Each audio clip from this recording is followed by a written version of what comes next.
नमस्कार। आकाशवाणी जयपुर अजमेर से प्रस्तुत हैं प्रादेशिक समाचार।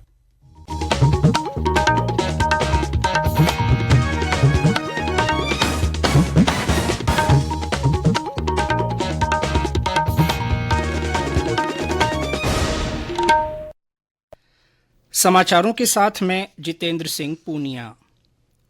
उपराष्ट्रपति जगदीप धनखड़ के आज उदयपुर पहुंचने पर राजस्व और उपनिवेशन मंत्री हेमंत मीणा ने हवाई अड्डे पर उनकी अगवानी की।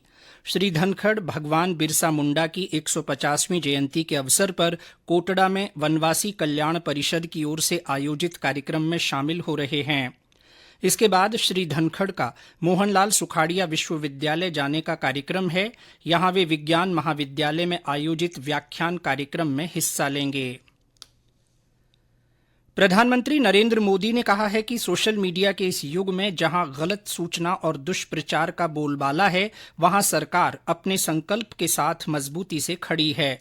एक निजी मीडिया संगठन की ओर से आयोजित लीडरशिप समिट कार्यक्रम को संबोधित करते हुए श्री मोदी ने कहा कि उनकी सरकार वोट बैंक की राजनीति से दूर है और लोगों के लिए, लोगों द्वारा प्रगति के मंत्र के साथ काम कर रही है। प्रधानमंत्री ने दोहराया कि सरकार का लक्ष्य देश को एक विकसित राष्ट्र बनाना है और लोगों ने इसी विश्वास के साथ उन्हें ये जिम्मेदारी सौंपी है। श्री मोदी ने कहा कि देश में वर्तमान में 1.25 लाख से ज्यादा पंजीकृत स्टार्टअप हैं और युवा देश को गौरवान्वित करने के लिए उत्सुक हैं। लोकसभा अध्यक्ष ओम बिरला ने कहा है कि भारत के नियंत्रक और महालेखा परीक्षक सीएजी बहुत पारदर्शिता के साथ काम कर रहे हैं और इसकी विश्वसनीयता और प्रामाणिकता को अब विश्व स्तर पर मान्यता मिल चुकी है। आज नई दिल्ली में चौथे लेखा परीक्षा दिवस पर श्री बिरला ने कहा कि विभिन्न देशों से लोग भारतीय लेखा परीक्षा प्रणाली का अध्ययन करने के लिए भारत आ रहे हैं और इसे अपने देशों में अपनाने का प्रयास कर रहे हैं। मुख्य सचिव सुधांश पंत आज जयपुर में सचिवालय में एक अहम बैठक की अध्यक्षता कर रहे हैं। बैठक में सरकार के 1 साल का कार्यकाल पूरा होने पर होने वाले कार्यक्रमों के साथ राइजिंग राजस्थान, संपर्क पोर्टल, पीएम सूर्यघर योजना, बिजली आपूर्ति, पीएम विश्वकर्मा योजना, भर्ती परीक्षाएं और बजट घोषणाओं के क्रियान्वयन सहित 23 बिंदुओं पर चर्चा की जा रही है।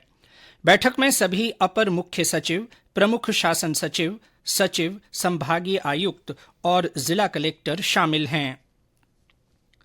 आज देश भर में राष्ट्रीय प्रेस दिवस मनाया जा रहा है। समाज में स्वतंत्र और उत्तरदायी प्रेस की महत्वपूर्ण भूमिका के सम्मान में हर वर्ष 16 नवंबर को यह दिवस मनाया जाता है। वर्ष 1966 में आज ही के दिन भारतीय प्रेस परिषद ने काम करना शुरू किया था। इस अवसर पर सूचना और प्रसारण मंत्री अश्विनी वैष्णव नई दिल्ली में समारोह को संबोधित करेंगे। जोधपुर के महामंदिर चौराहे से आखलिया चौराहे तक 4 लेन एलिवेटेड रोड बनाई जाएगी। लगभग 7.5 किलोमीटर लंबी इस रोड पर 938 करोड़ रुपए से अधिक का खर्चा आएगा। इसके लिए national highway authority of India NHAI ने टेंडर जारी कर दिया है। केंद्रीय संस्कृति और पर्यटन मंत्री गजेंद्र सिंह शेखावत ने इस प्रोजेक्ट को स्वीकृति देने पर प्रधानमंत्री नरेंद्र मोदी और केंद्रीय सड़क और परिवहन मंत्री नितिन गडकरी का आभार व्यक्त किया है। उन्होंने बताया कि टेंडर प्रक्रिया पूरी होने के बाद जल्द ही इसका शिलान्यास कर निर्माण काम शुरू करवा दिया जाएगा। इससे जोधपुर के विकास को गति मिलेगी और यातायात का दबाव कम होगा।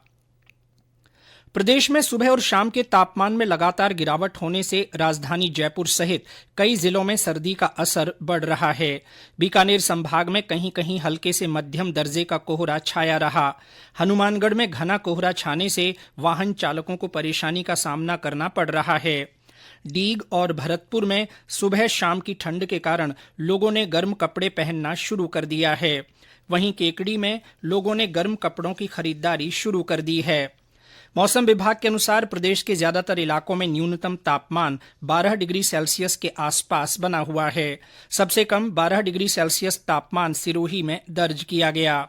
सीकर और फतेहपुर में 12.5, जालौर में 13.8, चित्तौड़गढ़ में 14.5, चूरू और भीलवाड़ा में 14.6 और राजधानी जयपुर में न्यूनतम तापमान 17.8 डिग्री सेल्सियस रिकॉर्ड हुआ। इसके साथ ही प्रादेशिक समाचार बुलेटिन समाप्त हुआ। नमस्कार।